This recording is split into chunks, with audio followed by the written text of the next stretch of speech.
তোমরা জানো যে গত ক্লাসে আমি আলোচনা করেছিলাম দ্বিপদ নামকরণ পদ্ধতি নিয়ে। তোমাদেরকে আরেকবার একটু মনে করিয়ে দিতে চাই।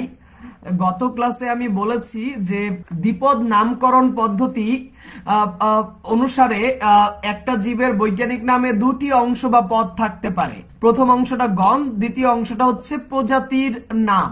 এভাবে গণের নাম আর প্রজাতির নাম মিলিয়ে দুটি পদ নিয়ে যে নাম তৈরি হয় তাহলে তাকে বলা হয় দ্বিপদ নামকরণ বা বাইনোমিয়াল নোমেনক্লেচার, দ্বিপদ নামকরণ।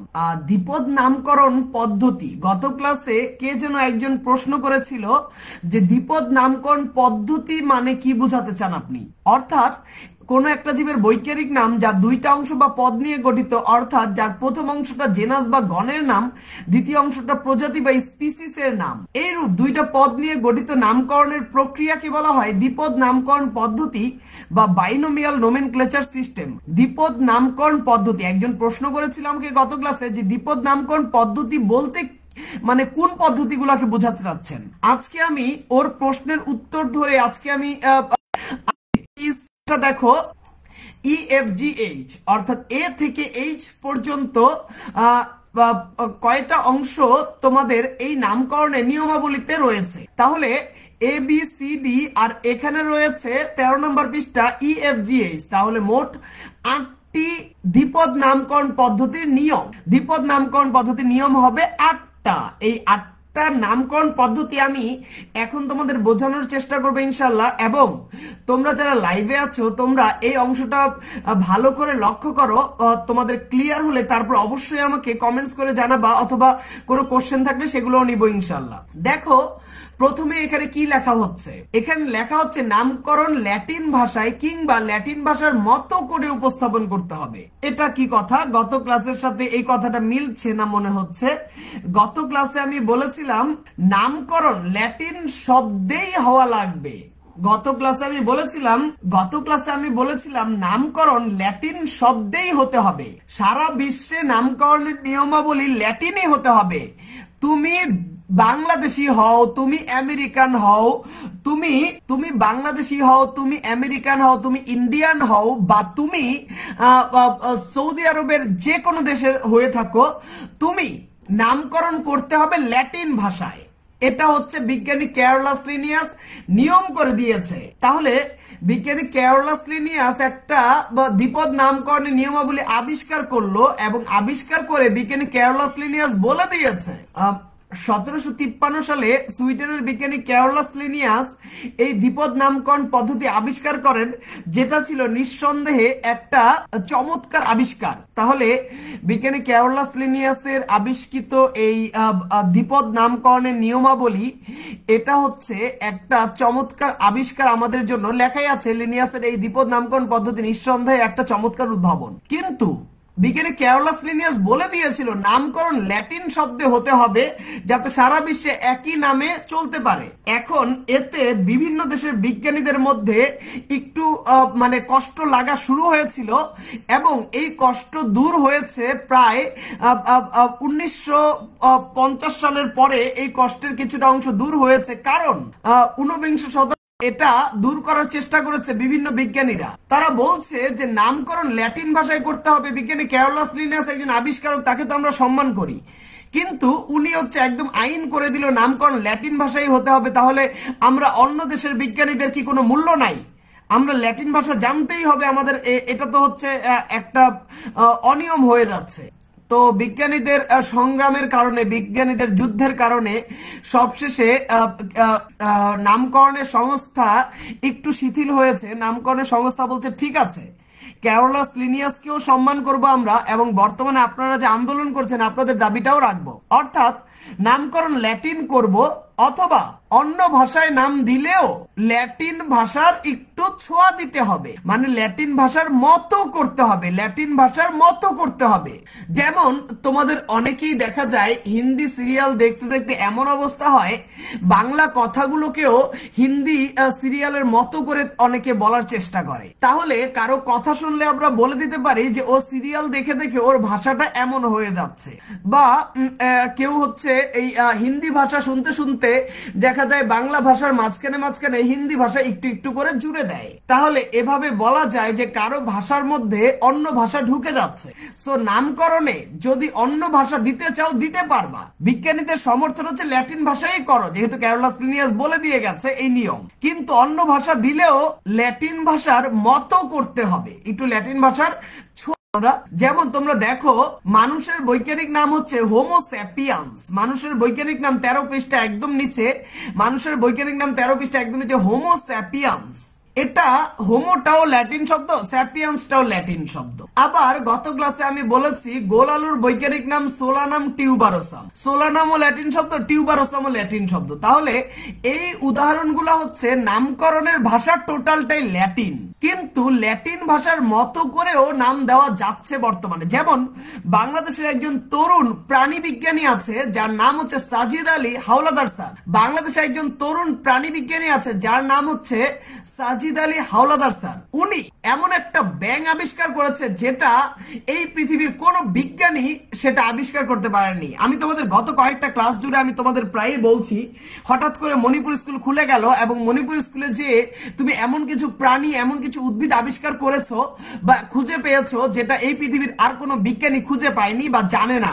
সুতরাং এরকম ভাবে আমাদের প্রাণী বিজ্ঞান ডিপার্টমেন্ট ঢাকা ইউনিভার্সিটির অধ্যাপক কাজী সাজিদ আলী হাওলাদার স্যার, উনি ঢাকায় এমন একটা ব্যাঙ খুঁজে পেয়েছে যেটা এই পৃথিবীতে আর কেউ কোনোদিন দেখে নাই। তাহলে এই যে সুন্দর একটা ব্যাঙ বিজ্ঞানী সাজিদ আলী হাওলাদার স্যার দেখে ফেললো, তাহলে এটা নাম দিতে হবে। এখন বিজ্ঞানী সাজিদ আলী হাওলাদার নাম দিবে একটা ব্যাঙের। তোমরা কে আমাকে কমেন্টস করে জানাবা ব্যাঙের নাম দেওয়ার জন্য তাকে কোন নিয়মাবলী ফলো করতে হবে। তোমরা কে আমাকে কমেন্টস করে জানাবা ব্যাঙের নাম দেওয়ার জন্য কোন নিয়মাবলী ফলো করতে হবে। তোমরা যারা লাইভে আছো কে আমাকে কমেন্টস করে জানাতে পারো যে একটি ব্যাঙের নাম দেওয়ার জন্য বিজ্ঞানী সাজিদ আলী হাওলাদার স্যারকে কোন নিয়মাবলী ফলো করতে হবে। বিজ্ঞানী সাজিদ আলী হাওলাদার স্যার তরুণ একজন প্রাণী বিজ্ঞানী, উনার সাথে পরিচিত হও। উনি হচ্ছে ঢাকা ইউনিভার্সিটির একজন নাম করা হচ্ছে প্রভাবশালী শিক্ষক, যে হচ্ছে ভালো জ্ঞান রাখে এবং উনি ঢাকা ইউনিভার্সিটির একজন ছাত্রও বটে। উনি একটা ব্যাঙ দেখেছিল যার হচ্ছে ঢাকায় পাওয়া যায়, স্পেশালি পৃথিবীর অন্য কোথাও সাধারণত পাওয়া যায় না। এই ব্যাংকটার নাম করার জন্য উনি কোন নিয়মাবলী ফলো করবে। আমি দেখতে পাচ্ছি কাজী সুরাইয়া ইয়াসমিন বলেছে আইসিজেটেনের নিয়মাবলী অসাধারণ, রোজি আফসারি বলছে আইসিজেটেনের নিয়মাবলী অসাধারণ, জনি সরকার বলছে আইসিজেটেনের নিয়মাবলী, সুবা তারান্নুম আভা বলছে আইসিজেটেনের নিয়মাবলী, শামসুন নাহার বলেছে ল্যাটিনের নিয়ম ফলো করতে হবে। এই ধরনের কোন নিয়ম এই পৃথিবীতে নাই। শামসুন নাহারের অ্যান্সার ভুল। প্রমিতা জামান বলেছে আইসিজেটেন নিয়মাবলী 100%। নাজদিন নাহার আইসিজেটেন ঠিক আছে, মোর্শেদ আলম আইসিজেটেন ঠিক আছে, হেলেন ইসলাম আইসিজেটেন ঠিক আছে, নূরজাহান কল্পনা আইসিজেটেন ঠিক আছে, মাঝারুল ইসলাম আইসিজেটেন ঠিক আছে, সুমাইয়া সেতু আইসিজেটেন ঠিক আছে, মোখলেসা খানম ত্রিনা আইসিজেটেন ঠিক আছে, ফরিদা খানম আইসিজেটেন ঠিক আছে, প্রমিতা জামান আইসিজেটেন, মাহমুদা খানম আইসিজেটেন, আতিয়া পারভিন আইসিজেটেন, হামিদা বেগম আইসিজেটেন। তাহলে তোমরা ম্যাক্সিমাম ঠিক বলেছো, একজন শুধু ভুল বলেছে। আমি তোমাদের গত ক্লাসে বলেছিলাম যদি উদ্ভিদের নাম করতে চাও আইসিবিএন এর নিয়ম ফলো করতে হবে, আর যদি প্রাণীর নামকরণ করো তাহলে আইসিজেটেন এর নিয়ম ফলো করতে হবে। তাহলে বিজ্ঞানী বিজ্ঞানী সাজিদ আলী হাওলাদার স্যার আইসিজেটেন এর নিয়মগুলো ফলো করছেন এবং বিজ্ঞানী সাজিদ আলী হাওলাদার সুইডেনে গেল। সুইডেনে যে উনি বলল যে আমি এই ব্যাংকটার নাম দেব সাজিদ আলী হাওলাদার একজন প্রাণী বিজ্ঞানী, উনি নিজের নামে ব্যাঙের নামটা দেয় নাই, মানে উনি নিজের নাম প্রচার করে নাই। উনি প্রচার করলো উনার স্যার ছিল ঢাকা ইউনিভার্সিটির প্রাণীবিদ্যা ডিপার্টমেন্টের প্রতিষ্ঠাতা কাজী জাকের হোসেন স্যার। মানে সাজিদ আলী হাওলাদার একজন প্রাণী বিজ্ঞানী, উনার স্যার হচ্ছে ঢাকা ইউনিভার্সিটির প্রাণীবিদ্যা ডিপার্টমেন্টের প্রতিষ্ঠাতা কাজী জাকের হোসেন স্যার। তাহলে বিজ্ঞানী সাজিদ আলী হাওলাদার স্যার বলল আইসিজেটেনের মধ্যে যে আমি নাম তো দিবই, কিন্তু আমি নামটা দিব আমার স্যার জাকের স্যারের নাম অনুসারে। তাহলে বিজ্ঞানী সাজিদ আলী হাওলাদার স্যার বলছেন যে বৈজ্ঞানিক নাম আমি তো আবিষ্কার করেছি, এই নামের দুইটা অংশ থাকবে, একটা হচ্ছে জেনাস বা গণ অংশ, আরেকটা হচ্ছে আর এটা হচ্ছে স্পিসিস বা প্রজাতি অংশ। তাহলে এই ব্যাঙের দুইটা অংশ থাকবে, একটা গণ অংশ আর একটা হচ্ছে প্রজাতি অংশ। তাহলে এখানে কোন নামটা দেয়া যাবে, গণে কি দিব আর হচ্ছে প্রজাতিতে কি দিব, বিজ্ঞানীরা জিজ্ঞাসা করলো। বিজ্ঞানী সাজিদ আলী হাওলাদার স্যার চলে গেল ICJ-10 নিয়মাবলী মুখস্থ করে উনি চলে গেল। আমি একটা ব্যাঙ আবিষ্কার করেছি, এই ব্যাঙ আপনারা কেউ কোনোদিন দেখেন নাই, আসেন এই ব্যাঙটার নাম দিব আমি। সাজিদ আলী হাওলাদার স্যার বলছেন এই নামটা দিব, সাজিদ আলী হাওলাদার বলছেন উনার স্যার ঢাকা ইউনিভার্সিটির প্রাণীবিদ্যা ডিপার্টমেন্টের প্রতিষ্ঠাতা জাকের স্যারের নাম অনুসারে নামটা দিবে। তাহলে বিজ্ঞানী সাজিদ আলী হাওলাদার স্যার বলছেন উনার স্যারের নাম হচ্ছে জাকের স্যার। তাহলে উনি বললো আমি জাকের স্যারের নাম অনুসারে গণের নাম দিব। ICJ-10 সংস্থা বলছে ঠিক আছে মেনে নিলাম, আপনি জাকের স্যারের নাম অনুসারে নাম দিতে চান, আপনার স্যারকে আপনি পছন্দ করেন, ঠিক আছে। প্রজাতির পদ কি দিবেন, বলছে আমরা বাংলাদেশকে পছন্দ করি, বাংলাদেশের ঢাকাকে পছন্দ করি, ঢাকায় এই ব্যাংক পেয়েছি, তাহলে এইটার প্রজাতিক অংশ দিব ঢাকা। তাহলে বলছে ঠিক আছে প্রজাতিক অংশ ঢাকা দিতে চান, ঢাকা দেন।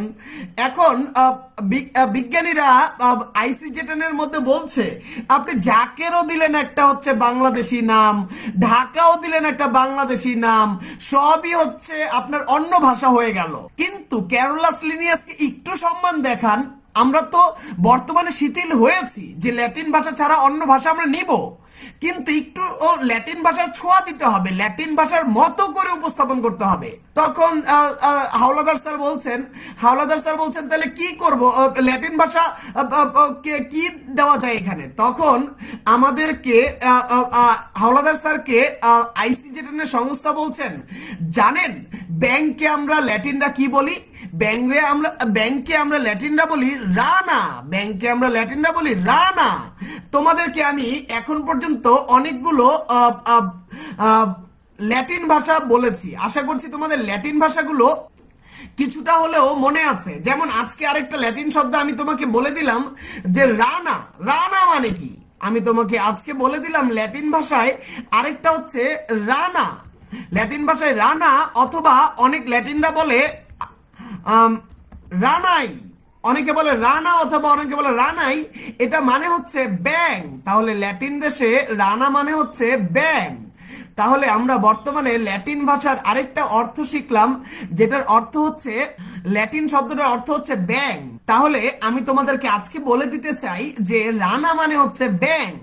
সো বিজ্ঞানী সাজিদ আলী হাওলাদার স্যার বলছে যে ঠিক আছে মেনে নিলাম, জাকির স্যারের সাথে রানা যোগ করলে হয়ে যায় জাকিরের আর রানার আর, দুইটা আর মিলিয়ে একটা আর নিব আমরা। তাহলে জাকিরের আর আর রানার আর, দুইটা আর মিলিয়ে একটা আর নেওয়া যায়। সো নামটা হয়ে যায় জাকে রানা, নামটা হয়ে যাচ্ছে, আমরা নামটা দিতে পারছি এখন জাকে রানা। তাহলে জাকির স্যারের নাম অনুসারে এটাকে আমরা নামটা দিয়ে দিলাম। ICJ-10 সংস্থা বলেছে যে আপনি জাকির স্যারকে সম্মান দেখাতে চাইলে দেখাতে পারেন, কিন্তু ল্যাটিনের ছোঁয়া একটু দিতে হবে। ল্যাটিন ভাষার থেকে আমরা নিয়েছি যে রানা মানে হচ্ছে, রানা হচ্ছে একটা ব্যাঙের ল্যাটিন নাম। তাহলে আমরা রানা মানে হচ্ছে ব্যাং, এরকম ভাবে আমরা নিলাম, রানা হচ্ছে ব্যাং। সো ব্যাং অংশটা আমরা যোগ করে দিলাম, জাকের প্লাস রানা, এখানে জাকে রানা ঢাকা। তাহলে তোমরা 1 নম্বর বৈশিষ্ট্যটা খেয়াল করো, নামকরণ আমি বলেছি ল্যাটিন ভাষাই করতে হবে, অথবা অন্য ভাষা দিতে চাইলে দিতে পারবা, কিন্তু ল্যাটিন ভাষার মতো করে উপস্থাপন করতে হবে। যেমন আমাদের প্রাণী বিজ্ঞানী হাওলাদার স্যার বলেছে যে অনেক নামই তো ল্যাটিন ভাষা, গোলালুর বৈজ্ঞানিক নাম সোলানাম টিউবারোসাম ল্যাটিন ভাষায় আছে। আমি ঢাকায় যে ব্যাংকটা আবিষ্কার করেছি সেটার নাম দিব আমি আমার প্রাণী বিজ্ঞান ডিপার্টমেন্টের প্রতিষ্ঠাতা জাকের স্যারকে সম্মান দেখাতে চাই আমি, এবং ঢাকায় পেয়েছি বলে এই বিশ্ববাসী ঢাকা নামটা চিনুক, এটাও হাওলাদার স্যার চেয়েছেন। তাই উনি বলেছে যে এখানে উনি চান যে জাকের নামটা ব্যবহার করবেন গণ অংশ হিসেবে, আর প্রজাতির অংশ হিসেবে ব্যবহার করবে ঢাকা অংশটা। সো এখানে জাকের হচ্ছে গণ আর প্রজাতি হচ্ছে ঢাকা, তবে জাকেরের সাথে রানা যোগ করতে হবে। তাহলে জেনাসের নাম হয়ে গেল জাকে রানা, জেনাসের নাম হয়ে গেল জাকে রানা, জেনাসের নাম হয়ে গেল জাকে রানা। তুমি জেনাসে দেখো গণ অংশে জাকের বাংলার সাথে একটু ল্যাটিনের ছোঁয়া রানা, জাকিরের সাথে একটু ল্যাটিনের ছোঁয়া রানা, জাকিরের সাথে একটু ল্যাটিনের ছোঁয়া জাকেরানা, জাকেরানা ঢাকা। অর্থাৎ এখানে আমরা দেখতে পাচ্ছি জাকেরানা ঢাকা। এখানে হচ্ছে এই দুই পদ বিশিষ্ট একটা ব্যাঙের নাম সাজিদ আলী হাওলাদার স্যার দিয়েছে, যেটা উনি উনার স্যারকে সম্মান করে এই নামটা দিয়েছিল। এভাবে আমরা এ নাম্বার বৈশিষ্ট্য থেকে বলতে পারি জাকেরানা ঢাকা এই নামটি ল্যাটিন ভাষার মতো করে উপস্থাপন করা হয়েছে। এবং তোমরা যারা লাইভে আছো তোমরা আমাকে কমেন্টস করে জানাবা জাকেরানা ঢাকা এই নামটির আবিষ্কারক কে। তোমরা যারা লাইভে আছো তোমরা অনেকে আমাকে কমেন্টস করে জানাবা। জাকেরানা ঢাকার নিচে অবশ্যই আন্ডারলাইন করতে হবে, জাকেরানা ঢাকার নিচে অবশ্যই আন্ডারলাইন করতে হবে, এটা কখনোই ভুল করা যাবে না। আন্ডারলাইন হচ্ছে করতে হবে জাকেরানা ঢাকার নিচে, এটা কখনোই ভুল করা যাবে না। একটা নৈবিত্তিক প্রশ্ন আসে প্রায় যে জাকেরানা আর ঢাকা এই নামটার আবিষ্কারক কে। দেখতে পাচ্ছি তোমরা কাজী সুরাইয়া ইয়াসমিন, ইউমেকো, তারপরে হচ্ছে দিলরুবা আক্তার, সুমাইয়া সেতু, সুবা তারান্নুম আভা, শিরিন আক্তার, মোর্শেদা ইসলাম, সালেউদ্দিন আহমেদ, প্রমিতা জামান, রুবি ফেরদৌসি, নাজদিন নাহার, হেলেন ইসলাম, মাহমুদা খানম, সবাই সাজিদ আলী হাওলাদার স্যার সঠিক অ্যান্সার দিয়েছো। কিন্তু দেখা যায় পরীক্ষায় যখন নৈবিত্তিক আসে অনেকেই জাকেরানা ঢাকা এই নামের আবিষ্কারককে অনেকেই জাকের স্যার লিখে দেয়। সো এই ভুলটা করা যাবে না। জাকেরানা ঢাকা নামটা সম্মান দেখানো হয়েছে জাকের স্যারকে, কিন্তু আবিষ্কারক হচ্ছে সাজিদ আলী হাওলাদার স্যার। এখানে দেখা যাচ্ছে তোমরা অনেকেই সঠিক অ্যান্সার করছো। তোমরা যারা লাইভে আছো কমেন্টস করে জানাও এ নাম্বার পয়েন্টটা ক্লিয়ার হয়েছে কিনা। এ নাম্বার পয়েন্টটা ক্লিয়ার হলে আমি নেক্সট পয়েন্টগুলো বলবো। এ নাম্বার পয়েন্ট একটু বিস্তারিত বললাম কারণ এ নাম্বার পয়েন্টটা ইম্পর্টেন্ট ছিল, যে নামকরণের ভাষা হয় ল্যাটিন করে দিবা পুরাটা অথবা ল্যাটিনের মতো করে উপস্থাপন করবা। তোমরা যারা লাইভে আছো কারো কোনো প্রশ্ন থাকলে এ নাম্বার পয়েন্ট থেকে কমেন্টসে জানাতে পারো, না থাকলে আমি নেক্সট অংশে চলে যেতে চাই। যে নামকরণ পুরা ল্যাটিন করো অথবা ল্যাটিনের মতো করো, দুইটাই চলবে। বিজ্ঞানী তোমাদের মধ্য থেকেও অনেকে হতে পারে, ভবিষ্যতে তোমরাও হয়তো বা ঢাকা ইউনিভার্সিটি থেকে পড়াশোনা করে সাজিদ আলী হাওলাদার স্যারের মতো এরকম প্রাণী বিজ্ঞানী বা হচ্ছে উদ্ভিদ বিজ্ঞানী বা বড় বড় সায়েন্টিস্ট হতে পারবা। তোমাদের মধ্যেও এরকম সুপ্ত প্রতিভা জেগে থাকতে পারে। বাংলাদেশে এই ধরনের প্রাণী বিজ্ঞানীরা রয়েছে, অনেক উদ্ভিদ বিজ্ঞানী রয়েছে, কিন্তু সেগুলা বাংলাদেশে প্রচার করা হয় না। কেন প্রচার করবে? বাংলাদেশ তো এগুলা নিয়ে ব্যস্তই না। বাংলাদেশ ব্যস্ত আছে কোন রাজনীতিবিদ কি করেছে, কোন রাজনীতিবিদ কার নামে কি বলেছে, আরেক দল কি করেছে, এই দল আরেক দলের সাথে কি ঝগড়া করেছে, এইসব নিয়ে সবসময় ব্যস্ত। তাই এই সকল বিজ্ঞানীরা বাংলাদেশের সাইডে কাজ করে যাচ্ছে, কিন্তু তাদের কোনো সম্মান বাংলাদেশের মানুষ দিতে পারছে না। তোমরা এই রকম বিষয়গুলো নিয়ে আলোচনা করতে থাকবা এবং ভবিষ্যতে নিজেরাও এই ধরনের বিজ্ঞানী হওয়ার চেষ্টা করতে পারো। দিল্লুবা আক্তার বলছে বৈজ্ঞানিক সব নামের নিচে কি আন্ডারলাইন করতে হবে কিনা? এই পৃথিবীতে এরপর থেকে যত বৈজ্ঞানিক নাম শিখবা সবগুলোর নিচে আন্ডারলাইন করতে হবে। আমি বলবো এগুলো নিয়ে। বি নাম্বার পয়েন্টে আমি যাচ্ছি। দেখা যাচ্ছে অনেকেরই ক্লিয়ার হয়েছে। বি নাম্বার বলেছে বৈজ্ঞানিক নামের দুইটা অংশ থাকবে। বিজ্ঞানী ক্যারলাস লিনিয়াস ফিক্সড করে দিয়ে গেছে। বিজ্ঞানী ক্যারলাস লিনিয়াস বলেছে এই নামকরণের নিয়মাবলী দ্বিপদ নামকরণ, বৈজ্ঞানিক নাম হবেই দুই পদ বিশিষ্ট। বিজ্ঞানী ক্যারলাস লিনিয়াস বলেছে নাম দিবা, তুমি বিজ্ঞানী হয়েছো, নাম দিতে চাও, দুইটা পদ লাগবে নাম দেওয়ার জন্য, এক পদ দিয়ে নাম হবে না। সো তুমি যদি আজকে বিজ্ঞানী হয়ে যাও, তোমার একটা জীবের নাম দেওয়ার জন্য দুটি পদ খুঁজে বের করতে হবে। একটা হচ্ছে ল্যাবিও আর একটা হচ্ছে রোহিতা। যেমন রুই মাছের বৈজ্ঞানিক নাম হচ্ছে ল্যাবিও রোহিতা। ল্যাবিও হচ্ছে গণ অংশ, রোহিতা হচ্ছে প্রজাতি অংশ। তাহলে কোন একটা জীবের বৈজ্ঞানিক নাম দিতে গেলে গণ আনতে হবে, আবার প্রজাতিও দিতে হবে। তাহলে দুইটা অংশ লাগবে, একটা গণের নাম আর একটা প্রজাতির নাম, অর্থাৎ একটা গণ অংশ আর একটা প্রজাতিক পদ, একটা গণ অংশ আর একটা প্রজাতি অংশ। যেমন রুই মাছের বৈজ্ঞানিক নামে দুটি পদ রয়েছে, ল্যাবিওরোহিতা। আশা করি বুঝতে পারছো। এবার জীবজগতের বৈজ্ঞানিক নামকে অনন্য হতে হবে, ইউনিক। এক নাম দুইবার ব্যবহার করার অনুমতি নাই। বৈজ্ঞানিক নাম অনন্য হতে হবে, এটা সেকেন্ড টাইম ব্যবহার করতে পারবা না। সুভাতারানুম আভা বলছে বৈজ্ঞানিক নামকে আন্ডারলাইন করে নাই কেন বইতে, বইতে কেন আন্ডারলাইন করে নাই এটা আমি পরে বলছি। তাহলে বইতে কেন আন্ডারলাইন করে নাই সেটার ব্যাখ্যা আমি পরে দিচ্ছি। সুভাতারানুম আভা যেটা বলেছে সেটার ব্যাখ্যায় একটু পরে আসি। সুভাতারানুম আভা যেটা বলেছে যে দ্বিপদ নামকরণ গুলোর নিচে দাগ দিতে হয়, আপনিই বললেন, কিন্তু বইতে আন্ডারলাইন করে নাই কেন, ল্যাবিওরোহিতার নিচে দাগ দেয় নাই কেন, জাকিরানা ঢাকার নিচে দাগ দেয় নাই কেন, এইসব কথার ব্যাখ্যা আমরা দিচ্ছি ইনশাল্লাহ সামনে। সো এখানে তোমরা পরে এগুলো নিয়ে খেয়াল করো, আমরা হচ্ছে এগুলো ভবিষ্যতে বলবো ইনশাল্লাহ। এখন সুভাতারানুম আবার প্রশ্নে আমি পরে যাচ্ছি। ধরো এখন আরেকটা কথা বলেছে যে বৈজ্ঞানিক নাম ইউনিক হতে হবে, বৈজ্ঞানিক নাম ইউনিক হতে হবে। বৈজ্ঞানিক নামকে এক নাম দুইবার সুভাতারানুম আভা। আচ্ছা সুভা, এই সুভা নামটা কি ইউনিক? আমি প্রশ্ন করব যে সুভা যে নামটা এখানে, সুভা নামটা কি ইউনিক কিনা। তোমরা দেখবা যে সুভা নামে কত মানুষ যে আছে, যেমন আমার কাছে প্রত্যেক ব্যাচে প্রতি বছরই সুভা নামে 3-4 জন তো থাকেই। তাহলে এই যে সুভা নাম, এই নামটা ইউনিক না। তাহলে সুভাতারানুম আভার এই সুভা নামটাকে আমি বলবো তোমার এই সুভা নামটা ইউনিক নয়, এটা তোমার বাবা মা রেখেছে, চাইলে আরেকজনের বাবা মা এই নাম রাখতে পারবে, এই নামটা কোনো ইউনিক নামই হলো না। তোমার নাম চাইলে যে কেউ রাখতে পারে, তাহলে তোমাদের এই নামগুলো কোনো ইউনিক নাম নয়।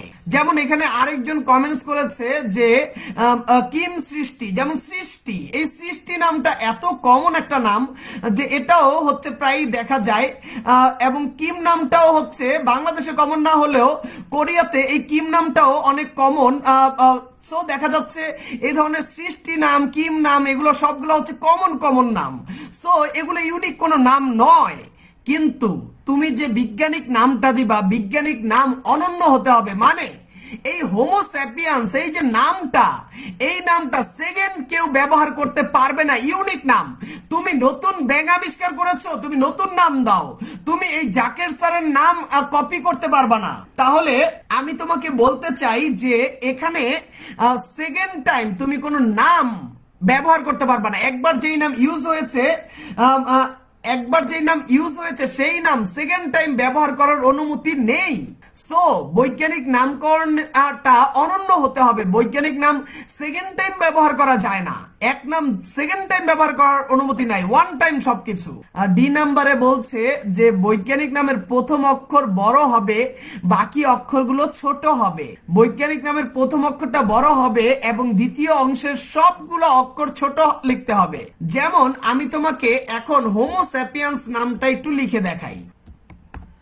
হোমো আর হচ্ছে স্যাপিয়েন্স, এই যে হোমো স্যাপিয়েন্স নামটা, এখানে হোমো হচ্ছে প্রথম অক্ষর আর স্যাপিয়েন্স হচ্ছে দ্বিতীয় অক্ষর। তাহলে হোমো, এটা হচ্ছে হোমো হচ্ছে এখানে, হোমো হচ্ছে প্রথম অক্ষর এখানে, এবং আমরা দেখতে পাচ্ছি যে হোমো হচ্ছে এখানে প্রথম অক্ষর, হোমো হচ্ছে প্রথম অক্ষর, আর যে স্যাপিয়েন্স, এই স্যাপিয়েন্সটা হচ্ছে দ্বিতীয় অক্ষর, স্যাপিয়েন্সটা হচ্ছে দ্বিতীয় অক্ষর। তাহলে আমরা এখানে এটাকে একটু, তাহলে হোমোটা হচ্ছে দেখতে পাচ্ছ যে হোমোটা হচ্ছে প্রথম অক্ষর আর স্যাপিয়েন্সটা হচ্ছে দ্বিতীয় অক্ষর। তাহলে আমি তোমাদেরকে বলতে চাই এই যে এখানে অংশটা হোমো স্যাপিয়েন্স, এখানে প্রথম অক্ষরটা অবশ্যই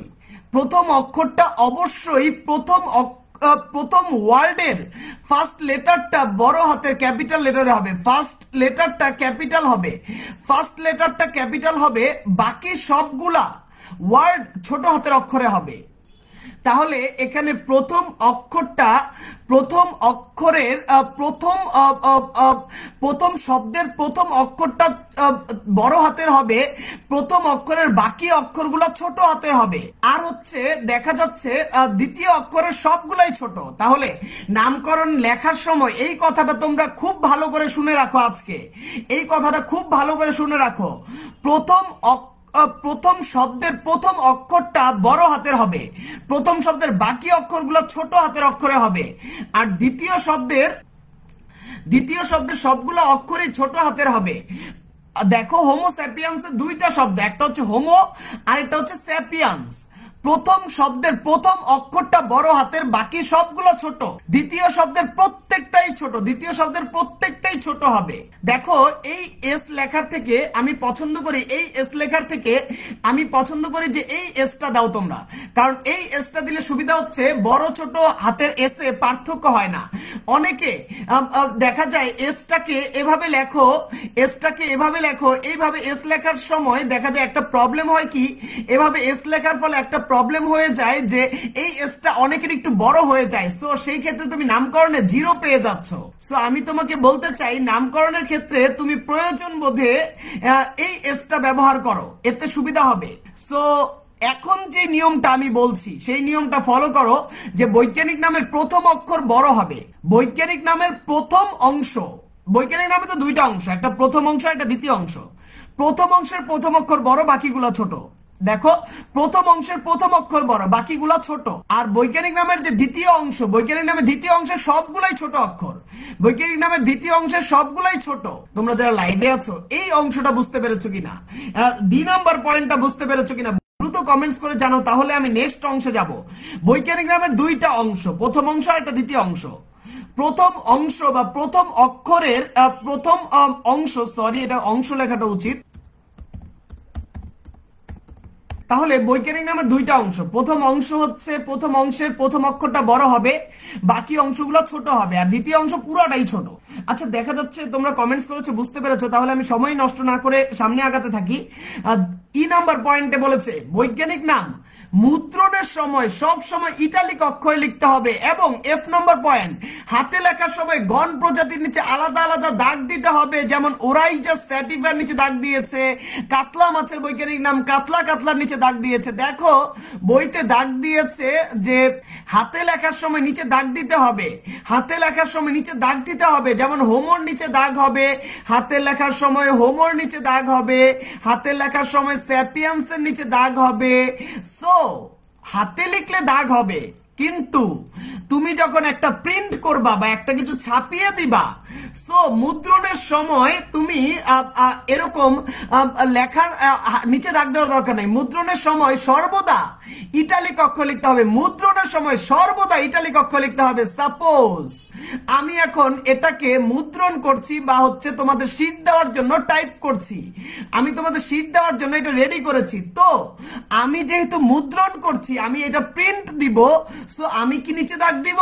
না, আমি নিচে দাগ দিব না। দেখো কম্পিউটারে ইটালিক নামে একটা ফন্ট আছে, এই যে তোমরা দেখো ইটালিক লেখা একটা ফন্ট এসেছে, এটাতে চাপ দিব ইটালিক হয়ে যাবে, মানে একটু ডান দিকে বাঁকা হয়ে যাবে। দেখো আমি যখন তোমাদের শীট দেওয়ার জন্য প্রিন্ট করব, তখন বিজ্ঞানী ক্যারোলাস লিনিয়াস আমাকে বলেছে তুমি এখন বাঁকা করবা, এটা নিয়ম। দেখো একটু বাঁকা হয়ে গেল, একটু ডান পাশে বাঁকা করে লিখতে হবে, এটা নিয়ম করে দিয়েছে বিজ্ঞানী ক্যারোলাস লিনিয়াস। যে বৈজ্ঞানিক নাম হাতে লেখার সময় নিচে দাগ, হাতে লেখার সময় নিচে দাগ দিবা কেন? তুমি প্রশ্ন করতে পারো, এখন লাইভে যারা আছো প্রশ্ন করতে পারো, স্যার হাতে লিখবো বৈজ্ঞানিক নাম, নিচে দাগ দিব কেন? তোমরা দাগ দাও কিসের নিচে? যেটা গুরুত্বপূর্ণ সেটা বোঝানোর জন্য। বৈজ্ঞানিক নাম তো একটা গুরুত্বপূর্ণ বিষয়, এটা বোঝানোর জন্য তুমি হচ্ছে এটা নিচে দাগ দিবা। তাহলে হাতের লেখার সময় গুরুত্ব বোঝানোর জন্য বাঁকা করবা, আর মুদ্রণের সময় ছাপার সময় বা প্রিন্ট দেওয়ার সময় নিচে দাগ আমরা দিচ্ছি না, ছাপার সময় আমরা বাঁকা করছি। কেন বাঁকা করছি? কারণ ইটালি এই ল্যাটিন ভাষায় যারা কথা বলে, ল্যাটিন দেশের মানুষ সব কিছুকে এইভাবে বাঁকা করে লিখতে পছন্দ করে। ল্যাটিন দেশের মানুষগুলা সব শব্দকে এইভাবে বাঁকা করে লেখে, ওরা সোজা করে লিখতেই পারে না। সো দেখো আমার এই যে শব্দের মধ্যে যেই দাগ এই দাগটা বাঁকা হয়ে গেছে। দেখো এখানে যে শব্দের মধ্যে দাগগুলো, এই দাগটা ফলো করো, এই দাগটা সোজা স্ট্রেট, কিন্তু ইটালিক যখন লিখছি এই দাগটা দেখো পুরো বাঁকা হয়ে গেছে। ল্যাটিন দেশের মানুষ এইভাবে বাঁকা করে লিখতে পছন্দ করে, ল্যাটিন দেশের মানুষ সোজা করে কিছু লিখতেই পারে না। সো ওরা বলেছে যে মুদ্রণের সময়, ছাপার সময় এভাবে বাঁকা করে লিখতে হবে, ল্যাটিন দেশকেও মনে রাখা যাবে, তাহলে আবার দেখা যায় বৈজ্ঞানিক নামকে সম্মানও করা হবে। তাহলে বৈজ্ঞানিক নাম হাতে যখন লিখবা তখন হচ্ছে নিচে দাগ দিয়ে সম্মান দেখাবা, না হইলে পরীক্ষায় 0 পাবা। আর যখন প্রিন্ট করবা, তোমাদের তো প্রিন্ট করার প্রশ্নই আসছে না, কারণ তোমরা হচ্ছে প্রিন্ট করে পরীক্ষা দাও না, তোমরা হাতে লিখে দাও, তাই তোমাদের নিচে দাগ দিতে হবে। আর প্রিন্ট করবা তোমরা যখন বড় হয়ে বিভিন্ন প্রকাশনা সংস্থাতে হচ্ছে মডারেটর হিসেবে চাকরি নিবা, তখন তুমি বলবা প্রিন্ট করার সময় বাঁকা করে লিখতে হবে। তো প্রিন্ট করার সময় তুমি ইটালিক অক্ষরে নিয়ে বাঁকা করে ফেলবা। আমি আশা করি তোমরা বুঝতে পারছো বিষয়টা। এখন তোমরা বৈজ্ঞানিক নামের নিয়মাবলী যখন স্যারকে লিখে লিখে বুঝাচ্ছ, তখন ওরাইজা স্যাটিভা, কাতলা কাতলা, এটাকে তোমরা একটু বাঁকা করে লিখে বুঝাবা। দেখো এ নাম্বারে জাকেরানা ঢাকার নিচে দাগ দিবা, বি নাম্বারে ল্যাবিও রোহিতার নিচে দাগ দিবা, ডি নাম্বারে অ্যালিয়াম সেপার নিচে দাগ দিবা, প্যান্থারা লিওর নিচে দাগ দিবা। কিন্তু ই নাম্বার পয়েন্টটা লেখার সময় নিচে দাগ দিবা না। ই নাম্বার পয়েন্ট লেখার সময় নিচে দাগ দিবা না। কেন নিচে দাগ দিবা না? কারণ তুমি স্যারকে বুঝাতে চাও যে মুদ্রণের সময় স্যার কিভাবে লিখবে, স্যারকে একটু বুঝাতে হবে এখানে। সো ধরো এটা যদি আমার পরীক্ষার একটা খাতা হয়, তাহলে প্রথম অংশের প্রথম অক্ষরটা বড় দিয়েছি, বাকি সব ছোট করেছি, আর দ্বিতীয় অংশ পুরোটাই ছোট। এই যে কাতলা কাতলা লিখলাম, নিচে দাগ দিতে হবে, এটা হচ্ছে কথা। কিন্তু ই নাম্বার পয়েন্টে তুমি স্যারকে কি বুঝাবা? ই নাম্বার পয়েন্টে স্যারকে বুঝাবা স্যার মুদ্রণের সময়, পিন করার সময় স্যার বাঁকা করে লিখতে হবে। এখন স্যার বুঝবে কিভাবে? স্যারকে বুঝানোর জন্য তুমি এই ই নাম্বার পয়েন্টে এভাবে লিখবা যে স্যার দেখেন ইটালিক মানে হচ্ছে স্যার একটু ডান দিকে বাঁকা করে দেখা, ডান পাশে বাঁকা করে লেখা। তুমি দেখো এই আমার হচ্ছে এই কার্সারটা দেখো, এই দাগটা দেখো যে ডান দিকে একটু বাঁকা হয়ে আছে। সো এখানে বাঁকাটা কিভাবে করছি আমি, খেয়াল করো। এইভাবে সিটা নরমালি না লিখে এভাবে বাঁকা করে লিখলাম, এটাকে একটু বাঁকা করে লিখলাম, টিটাকে একটু বাঁকা করে লিখলাম, কাতলা যতটুকু বাঁকা করা সম্ভব হয়। তাহলে এভাবে কাতলা কাতলা একটু বাঁকা হয়েছে তাতেই চলবে। তাহলে আমি বলতে চাচ্ছি যে তোমরা যখন হাতে লিখবা তখন দাগ দিতে হবে, আর ই নাম্বার পয়েন্টে মুদ্রণের সময় ইটালিক অক্ষরে বাঁকা করে লিখতে হবে। এবং তোমরা ই নাম্বার পয়েন্টটা পরীক্ষার খাতায় লেখার সময়ও বাঁকা করে স্যারকে দেখিয়ে দিবা যে স্যার দেখেন ই নাম্বার পয়েন্ট আমি যেভাবে বাঁকা করে লিখেছি, আপনি প্রিন্ট করার সময় এভাবে বাঁকা করে দিয়েন। তোমরা ই এফ নাম্বার পয়েন্টটা বুঝতে পেরেছো কিনা লাইভে যারা আছো দ্রুত কমেন্টস করে জানাও, তাহলে আমি বাকি অংশগুলো বলে শেষ করে দিচ্ছি ক্লাস। দেখা যাচ্ছে অনেকেই বুঝতে পেরেছো। তাহলে জি নাম্বার পয়েন্টটা খেয়াল করো। জি নাম্বার পয়েন্টটা কি বলেছে? যদি কয়েকজন বিজ্ঞানী একটা জীবের নামকরণ করেন, তবে অগ্রাধিকার আইন অনুসারে প্রথম বিজ্ঞানী কর্তৃক যে নামটা আসবে সেটা গৃহীত হবে। এবার মনোযোগ দিয়ে বুঝো আমি যেটা বলছি। জি নাম্বার হচ্ছে অগ্রাধিকার আইন। যদি কয়েকজন বিজ্ঞানী একটা জীবের নামকরণ করেন, তাহলে প্রথম বিজ্ঞানী কর্তৃক প্রদত্ত নামটা গৃহীত হবে অগ্রাধিকার আইন অনুসারে। যেমন এখানে তোমরা খেয়াল করে দেখো যে তোমরা মণিপুর স্কুলে প্রবেশ করলা, হঠাৎ করে মণিপুর স্কুল খুলে দিল মার্চ এপ্রিল মাসে মণিপুর স্কুল খুলে দেওয়ার পরে তোমরা মণিপুর স্কুলে ঢুকেই 3-4 বিজ্ঞানী, 3-4 বন্ধু, তোমরা যারা ট্যালেন্ট বন্ধু, তোমরা দেখলা মণিপুর স্কুলের ক্লাসরুমের সাইডে এমন একটা পোকা আছে বা এমন একটা প্রাণী আছে, এমন একটা মৌমাছি আছে, যেই মৌমাছি বা পোকাটা এই পৃথিবীর আর কোন বিজ্ঞানী এর আগে দেখে নাই। তারা এই জীবটা তোমার নতুন মনে হচ্ছে। সো তোমরা 3 জনই এই জীবটাকে দেখে লুকিয়ে লুকিয়ে বাসায় যেয়ে এটার নাম দেওয়ার চেষ্টা করছো। এখন একটা ছোট পোকা দেখেছো তোমরা, এটার নাম দিবা। এটার নাম দেওয়ার জন্য তোমরা ফেসবুকে স্ট্যাটাস দিয়ে দিলে নাম হয়ে যাবে না, বা 2 পদ বিশিষ্ট একটা নাম হয় তুমি তোমার আব্বুর নামে নামটা দিতে চাও, যেমন হচ্ছে হাওলাদার স্যার জাকির স্যারের নামে দিয়েছে, তারপরে ঢাকা দিয়েছে, তুমি হচ্ছে তোমার আব্বুর নাম দিলা, সাথে হচ্ছে মণিপুর লিখে দিলা, মণিপুরকে প্রজাতিপদ দিলা। তুমি এই নামটা স্ট্যাটাস দিয়ে দিলে ফেসবুকে তোমার নাম গ্রহণযোগ্য হবে না। তোমাদের দৌড়ে যেতে হবে এই মৌমাছি নাম দেওয়ার জন্য ICJETN। এখন তোমাদের এই তিনজনের মধ্যে তিনটা বন্ধু দেখেছো, যেই বন্ধু সবার আগে দৌড়ে আইসিজেটে যেতে পারবে তার নামটা গৃহীত হবে। যেই বন্ধু সবার আগে দৌড়ে যাবে তার নামটা গ্রহণযোগ্য হবে, তার নামটা নিবে বিজ্ঞানীরা। পরের দুইটা বন্ধু প্লেনে দেরি করেছে বা হচ্ছে প্লেনের টিকিট কাটতে দেরি করেছে, তারা গিয়েছে কিছুদিন পরে, হতে পারে সেটা একদিন পরে, 2 দিন পরে, বা 1 ঘন্টা পরে, 2 ঘন্টা পরে, তাদেরকে বলবে এই প্রাণী আমাদের কাছে অলরেডি চলে এসেছে আরেকজনের দ্বারা, সো আপনারা এখন চলে যান, আপনাদেরকে আমরা নিতে পারছি না। এখন তোমরা অনেকে প্রশ্ন করবা, যদি দুই বন্ধু একই সাথে আইসিজেটের দরজায় পাড়া দেয় তাহলে কার নামটা নিবে বিজ্ঞানীরা? তখন দুই বন্ধু যদি একই সাথে পাড়া দেয় আইসিজেটের দরজায়, তখন বিজ্ঞানীরা বলবে আপনারা দুইজন বসেন, আমরা দেখব কে এই জীবটা সম্পর্কে বেশি গবেষণা করেছেন। দেখা যাচ্ছে প্রথম বন্ধু এখানে গিয়েছে, ধরে নাও খন্দকার তাসলিমা প্রথম বন্ধু, ও গিয়েছে 5টা বৈশিষ্ট্য, ওই পোকাটার 5টা বৈশিষ্ট্য লিখে নিয়ে গেছে, 10টা বৈশিষ্ট্য লিখে নিয়ে গেছে। সো বিজ্ঞানীরা খন্দকার তাসলিমাকে বলবে আপনি তো 5টা বৈশিষ্ট্য লিখেছেন, আপনার সাথে যে বিজ্ঞানীটা এসেছে ও 10টা বৈশিষ্ট্য লিখেছে, সো আপনি চলে যান, এখানে আমরা 10টা বৈশিষ্ট্যওয়ালা বিজ্ঞানীকেই গ্রহণযোগ্যতা দিব, কারণ অগ্রাধিকার আইন অনুসারে সে পাশ করেছে। তারপরেও অনেকে আমাকে প্রশ্ন করে আমি যখন ক্লাস নেই, যে ধরেন স্যার দুইজনই 10টা করে বৈশিষ্ট্য দেখবে, 10টা বৈশিষ্ট্যের মধ্যে কার বৈশিষ্ট্যগুলা বেশি গ্রহণযোগ্য আর কার বৈশিষ্ট্যগুলা উল্টা পাল্টা।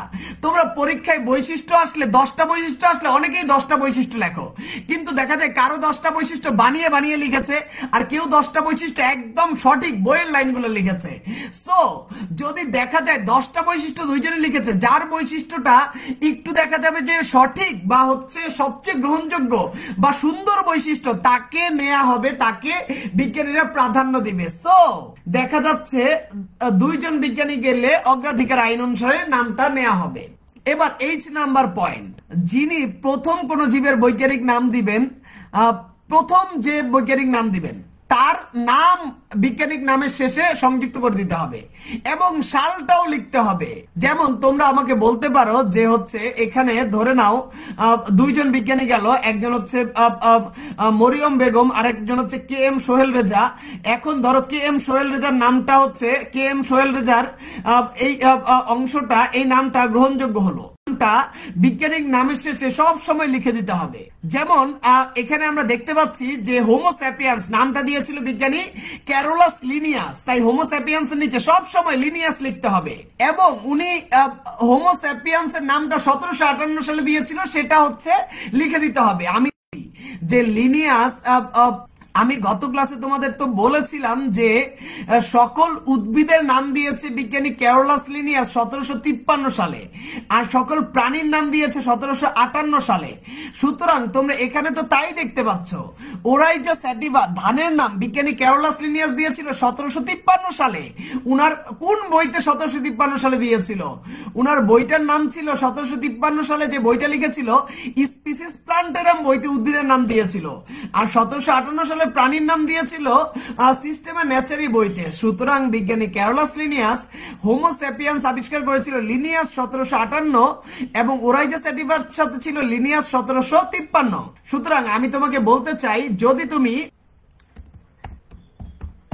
হোমো স্যাপিয়েন্স নামটা লিখো, হোমোর নিচে দাগ, স্যাপিয়েন্স এর নিচে দাগ, দুইটার নিচেই দাগ হবে, হোমো আর স্যাপিয়েন্স দুইটার নিচে দাগ হবে। দাগ দেওয়ার পরে একটা স্পেস দিয়ে তুমি লিনিয়াস লিখবা, এবং লিনিয়াসের নিচে দাগ হবে না, খবরদার। লিনিয়াসের নিচে যারা দাগ দিবা তারা 0। বৈজ্ঞানিক নামের নিচে দাগ, বিজ্ঞানীর নামের নিচে দাগ নয়। লিনিয়াস লিখে একটা কমা দিবা, কমা দিয়ে 1758। কিছু স্টুডেন্টকে আমরা দেখি যে হোমোর নিচে দাগ, স্যাপিয়েন্সের নিচে দাগ, লিনিয়াসের নিচে দাগ, 1758 নিচে দাগ। বিজ্ঞানীর কথার বাইরে চললে তখন বিজ্ঞানীরা তোমাকে 0 দিবে, কারণ বিজ্ঞানী বলেছে গণ আর প্রজাতির নামের নিচে আলাদা আলাদা দাগ দিতে। F নাম্বার পয়েন্ট দেখো, গণ আর প্রজাতির নিচে দাগ দিতে। তোমাকে পণ্ডিতি করতে বলে নাই, তোমাকে বলে নাই যে বিজ্ঞানীর নামের নিচে সালের নিচে দাগ দিতে। সো লিনিয়াসের নিচে 1758 নিচে দাগ হবে না, খবরদার এই ভুল করবা না। ওরাইজা স্যাটিভা, ওরাইজা স্যাটিভা এই দুইটার নিচে দাগ হবে, ওরাইজা স্যাটিভার নিচে দাগ হবে, কিন্তু তারপরে যে লিনিয়াস লিখছি, লিনিয়াসের পরে ডট দিয়ে কমা দিব, তারপরে সালটা লিখবো 1753। এখানে দাগ হবে শুধুমাত্র ওরাইজার নিচে, স্যাটিভার নিচে। বিজ্ঞানীর নামে গণ আর প্রজাতির নিচে দাগ হয় লিনিয়াস এবং 1753। আমি বৈজ্ঞানিক নামকরণের 8টা পয়েন্ট বললাম, এ থেকে এইচ পর্যন্ত। তোমরা যারা লাইভে আছো তোমরা আমাকে দ্রুত কমেন্টস করে জানাও যে এই 8টা পয়েন্ট বুঝতে পেরেছো কিনা। দ্রুত কমেন্টস করে জানাও 8টা পয়েন্ট বুঝতে পেরেছো কিনা। এ থেকে এইচ নাম্বার পয়েন্ট পর্যন্ত 8টা পয়েন্ট আমি বলেছি। এই 8টা পয়েন্ট তোমরা যদি বুঝে থাকো আমাকে কমেন্টস করে দ্রুত জানাও যে 8টা পয়েন্ট তোমাদের ক্লিয়ার হয়েছে কিনা আজকে। তাহলে আমি আরো কিছু বিষয় নিয়ে আলোচনা করব। এখানে সিনথি সাবা বলছে যে এইচ নাম্বার পয়েন্টটা বুঝতে পারে নাই। আমি তোমাকে বলছি যে যে বিজ্ঞানী নামটা দিল তারকে সম্মান করবা না। হোমোস্যাপিয়েন্স নামটা তো দিয়েছে বিজ্ঞানী লিনিয়াস, তাহলে বিজ্ঞানিক নামের শেষে বিজ্ঞানীর নামটা লিখবা। লিনিয়াসের পুরো লিনিয়াস লেখার দরকার নাই, লিনিয়াস লিখে ডট দিলেই লিনিয়াস বোঝা যাবে। আর কত সালে নামটা দিয়েছিল সেই সালটাও লিখবা, 1758 সালে। এবং ওরাইজা স্যাটিভা এগুলা এই নামটাও লিনিয়াস দিয়েছিল, তাই লিনিয়াসের এল ডট লিখলেই লিনিয়াস বোঝা যায়।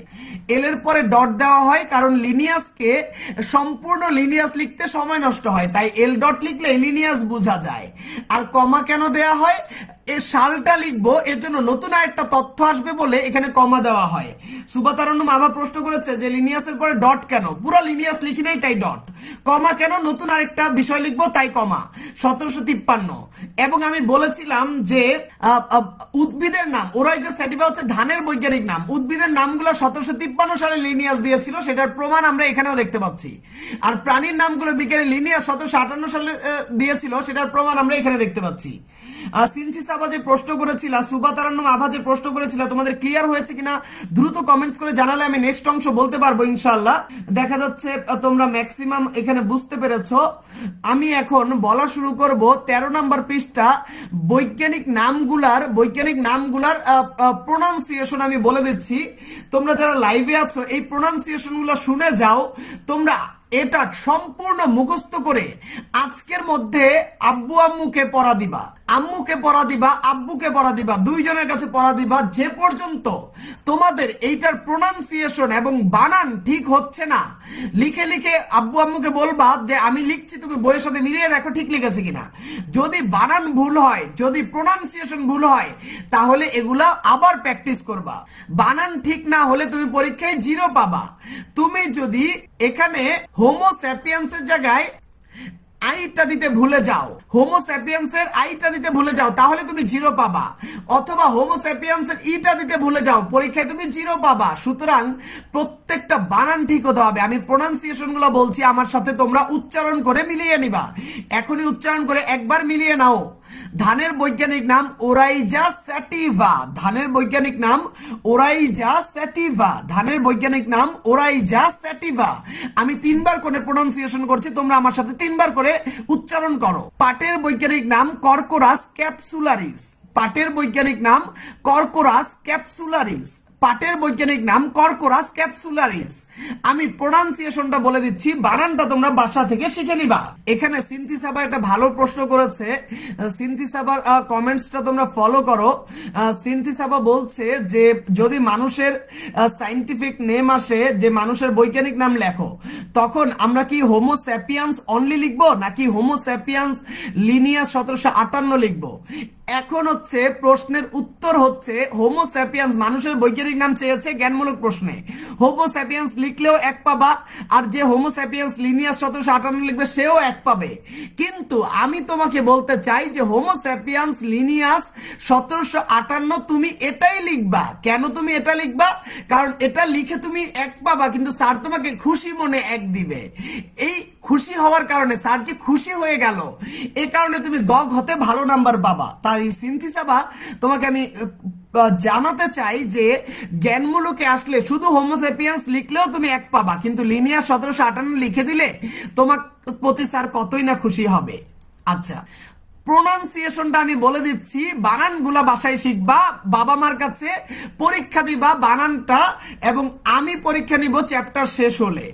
ধানের বৈজ্ঞানিক নাম ওরাইজা স্যাটিভা বলেছি, পাটের বৈজ্ঞানিক নাম কর্কোরাস ক্যাপসুলারিস বলেছি, আমের বৈজ্ঞানিক নাম ম্যাঙ্গিফেরা ইন্ডিকা, আমের বৈজ্ঞানিক নাম ম্যাঙ্গিফেরা ইন্ডিকা, আমের বৈজ্ঞানিক নাম ম্যাঙ্গিফেরা ইন্ডিকা।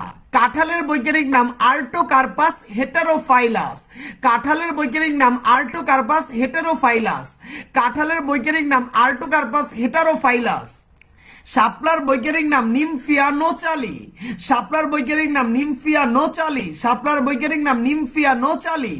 জবার বৈজ্ঞানিক নাম হিবিস্কাস রোজা সাইনেন্সিস, জবার বৈজ্ঞানিক নাম হিবিস্কাস রোজা সাইনেন্সিস, জবার বৈজ্ঞানিক নাম হিবিস্কাস রোজা সাইনেন্সিস। কলেরা জীবাণু ভিব্রিও কলেরা, কলেরা জীবাণু ভিব্রিও কলেরা, কলেরা জীবাণু ভিব্রিও কলেরা। ম্যালেরিয়া জীবাণু প্লাজমোডিয়াম ভাইভ্যাক্স, ম্যালেরিয়া জীবাণু প্লাজমোডিয়াম ভাইভ্যাক্স, ম্যালেরিয়া জীবাণু প্লাজমোডিয়াম ভাইভ্যাক্স। আরশোলা বা তেলাপোকা, আরশোলা অবলিক দিয়ে লেখো তেলাপোকা, আরশোলা অবলিক দিয়ে লেখো তেলাপোকা, আরশোলা অবলিক দিয়ে লেখো তেলাপোকা। আরশোলা বা তেলাপোকার বৈজ্ঞানিক নাম পেরিপ্লানেটা আমেরিকানা, আরশোলা বা তেলাপোকার বৈজ্ঞানিক নাম পেরিপ্লানেটা আমেরিকানা, আরশোলা বা তেলাপোকার বৈজ্ঞানিক নাম পেরিপ্লানেটা আমেরিকানা। মৌমাছির বৈজ্ঞানিক নাম অ্যাপিস ইন্ডিকা, মৌমাছির বৈজ্ঞানিক নাম অ্যাপিস ইন্ডিকা, মৌমাছির বৈজ্ঞানিক নাম অ্যাপিস ইন্ডিকা। ইলিশ মাছের বৈজ্ঞানিক নাম টেনিওয়া লোসা ইলিশা, ইলিশ মাছের বৈজ্ঞানিক নাম টেনিওয়া লোসা ইলিশা, ইলিশ মাছের বৈজ্ঞানিক নাম টেনিওয়া লোসা ইলিশা। কুনো ব্যাঙের দুইটা বৈজ্ঞানিক নাম, কুনো ব্যাঙের আগে নাম ছিল বুফো মিলানোস্টিকটাস, কুনো ব্যাঙের আগে নাম ছিল বুফো মিলানোস্টিকটাস, কুনো ব্যাঙের আগে নাম ছিল বুফো মিলানোস্টিকটাস। এখন নাম আবার চেঞ্জ হয়, নাম আবার চেঞ্জও করা যায়। কিভাবে নাম চেঞ্জ করা যায়? ধরো একজন বিজ্ঞানী নাম দিল, দেওয়ার পরে দেখা গেল আরেকজন বিজ্ঞানী ওই জীবটা সম্পর্কে গবেষণা করে অনেক বৈশিষ্ট্য বের করেছে, তো ওই বিজ্ঞানীকে সম্মান জানাবে কিভাবে? তখন আগের নামটা বাদ দিয়ে নতুন নাম লেখা হয়। যেমন বুফো মিলানোস্টিকটাস দিয়েছিল বিজ্ঞানী লিনিয়াস, যখন দেখা গেল আরেকজন বিজ্ঞানী যেমন বুফো মিলানোস্টিকটাস নামটা দিয়েছিল বিজ্ঞানী লিনিয়াস 1758 সালে। এখন বিজ্ঞানী লিনিয়াস 1758 সালে কুনো ব্যাঙের বৈজ্ঞানিক নামটা দিল, কিন্তু দেখা গেল এই কুনো ব্যাঙ সম্পর্কে অনেক বেশি গবেষণা করেছে আরেকজন বিজ্ঞানী, যাকে সম্মান দেখানোর জন্য বলছে ঠিক আছে লিনিয়াসের নামটা বাদ দিয়ে দিলাম, আপনি নতুন কিছু দিতে চান কিনা? তখন উনি বলল যে হ্যাঁ আমি নতুন আরেকটা নাম দিতে চাই, যেটা হচ্ছে ডুট্টা ফ্রাইনাস, ডুট্টা ডুট্টা ডুট্টা ফ্রাইনাস। তাহলে নতুন নাম হচ্ছে ডুট্টা ফ্রাইনাস মেলানোস্টিকটাস। এই বিজ্ঞানীর নাম হচ্ছে স্নেইডার, বিজ্ঞানী স্নেইডার। এটা যেহেতু বিজ্ঞানিক নামটা আমি পুরোটাই লিখে দিলাম নামটা, কারণ হচ্ছে এখানে এই বিজ্ঞানীর নামটা তোমরা পরিচিত নও। স্নেইডার এটা দিয়েছিল 1799 সালে।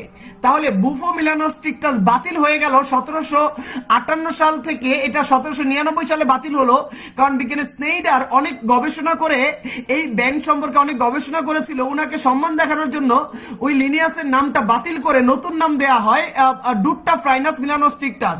স্নেইডার 1799 সাল। এখানে প্রশ্ন করেছে যে শামসুন্নাহার আইডি থেকে প্রশ্ন এসেছে যে জবার সাইন্টিফিক নেমে তিনটা পদ কেন? জবার সাইন্টিফিক নেমে দুইটা পদ, হিবিস্কাস একটা, আরেকটা হচ্ছে রোজা সাইনেন্সিস আরেকটা। রোজা সাইনেন্সিস দ্বিতীয় পদ আর হিবিস্কাস হচ্ছে প্রথম পদ। সো এটা হচ্ছে দুই পদ বিশিষ্ট নাম, হিবিস্কাস রোজা সাইনেন্সিস। তিনটা অংশ মনে হচ্ছে কারণ এখানে দ্বিতীয় পদটাকে দুইটি অংশ মিলিয়ে বানানো হয়েছে, দ্বিতীয় অংশটাকে দুইটা অংশ মিলিয়ে বানানো হয়েছে। যেমন জাকের রানার মধ্যে প্রথম অংশে জাকের রানা দুইটা অংশ মিলিয়ে প্রথম পদ বানানো হয়েছে, জাকের রানার মধ্যে জাকের রানা দুইটা অংশ মিলিয়ে প্রথম পদ বানানো হয়েছে। ঠিক এখানে হিবিস্কাস গণ অংশ আর রোজা আর সাইনেন্সিস দুইটা মিলিয়ে দ্বিতীয় অংশ বানানো হয়েছে। শামসুন্নাহার বুঝতে পারলে কমেন্টস করে জানাবা। এখানে তাহমিনা সুলতানা আমাকে বলছে যে কোন ভাগের বৈজ্ঞানিক নাম আসছে, এখন কোনটা লিখবো, আগেরটা লিখবো না বর্তমানটা লিখবো? আমি তোমাকে বলতে চাই বর্তমান নামটা লিখবা এবং লিখে আগের নামটা ব্র্যাকেট করে দিবা ঠিক বইতে যেভাবে আছে। এতে কি উপকার হলো, বর্তমান নামটা পেয়ে স্যার খুশি হয়ে গেল এবং আগের নামটা লিখে তুমি স্যারকে জানালা তুমি আগের নামটাও জানো। সো সর্বোচ্চ মেধার পরিচয় তুমি পরীক্ষার হলে দিবা।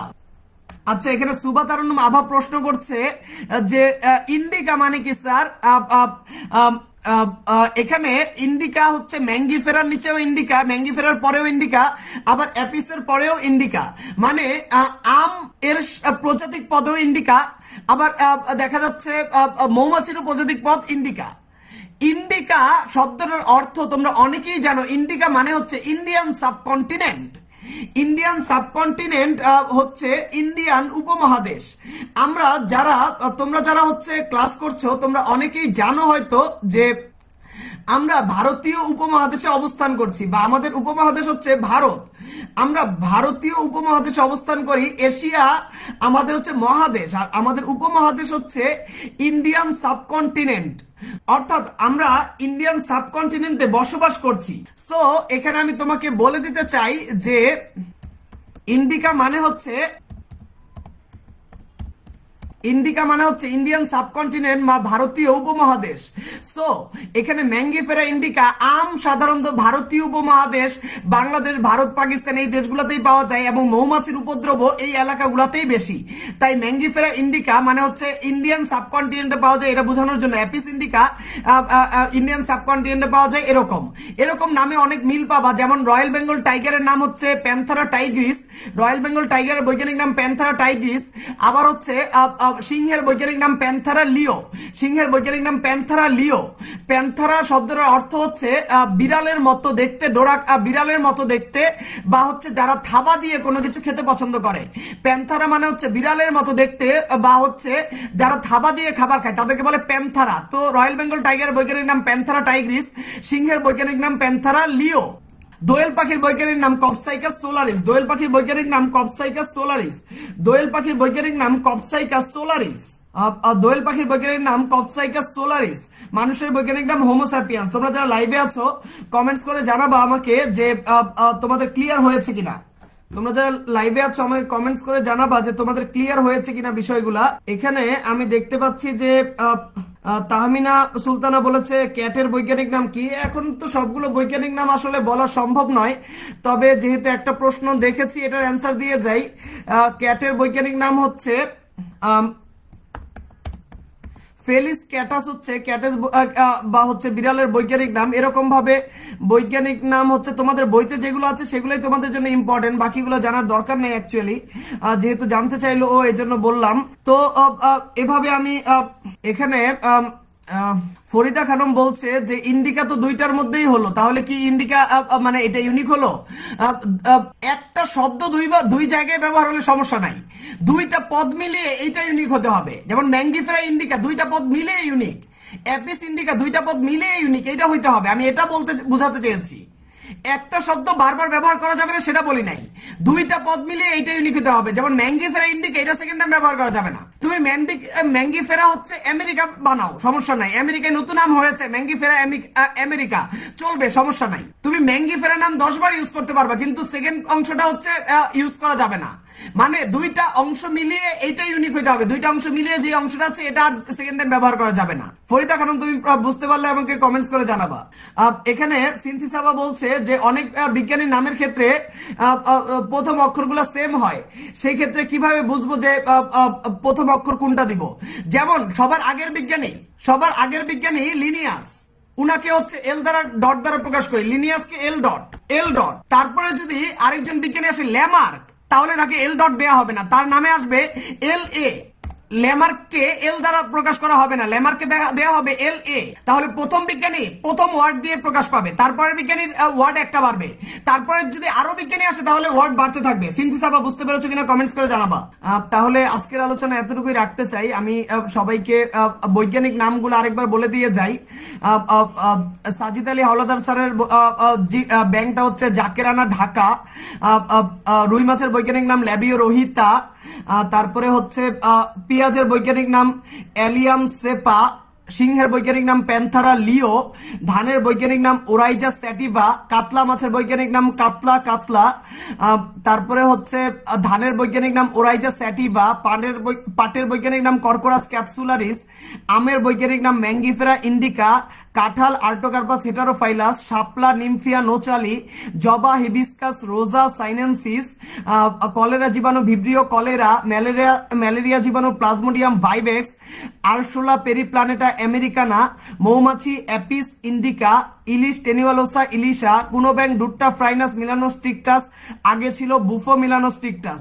দোয়েল Copsychus saularis. Royal Bengal tiger Panthera tigris. মানুষ হোমোস্যাপিয়ান্স। তাহলে আজকের মতো বিদায় নিচ্ছি। সবাইকে আসসালামু আলাইকুম রহমতুল্লাহি ওয়া বারাকাতুহু। যারা যারা সালাম দিচ্ছে সবাইকে ওয়ালাইকুম আসসালাম রহমতুল্লাহি ওয়া বারাকাতুহু।